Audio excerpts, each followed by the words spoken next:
Hello, my dear leaders. Communication is a very important tool for all of us leaders, be it corporate or spiritual.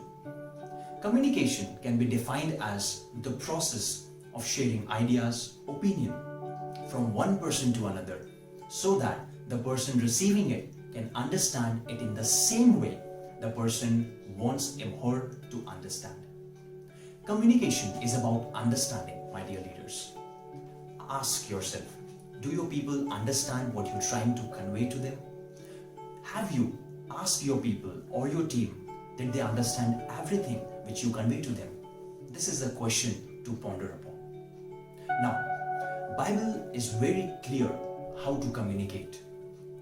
In Colossians chapter 4 verse 6, it is written that we have to communicate. Our speech should be seasoned with salt and it should be gracious. I have salt with me. Think about it. If I invite you for a dinner and if the salt in the dish is less, would you be accepting it? Would you be appreciable towards the dish that my wife had made with such love and heart? That is a question to think about, friends. When the salt is less in the dish, we think whether we should appreciate from the heart or just by mere words, whether we should eat or drink the particular drink that has less salt.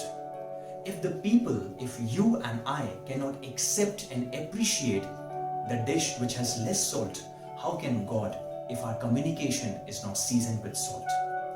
The salt is the ingredient which is very important for any food which is prepared, and so does our communication which comes from our mouth. My dear leaders, it's very important for you that your communication, just like the salt in the dish, should be accepted and appreciable to the people. Now think about it. Is your communication, is your speech and way of talking is acceptable and appreciable by the people, especially your team, your congregation, your own people, your sheep?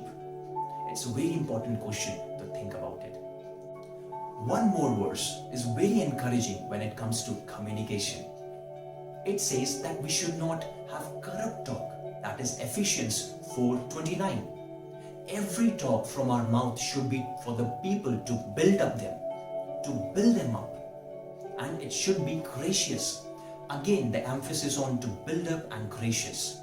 Friends, my dear leaders, your communication should be to build your team, to hold your team, to encourage your team, to inspire them towards the common goal.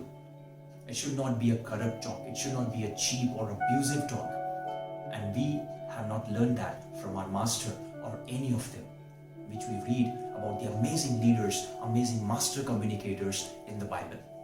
I hope you have learned something new today, and whenever you see salt or put some salt in your dish, remember the communication for you, the leaders.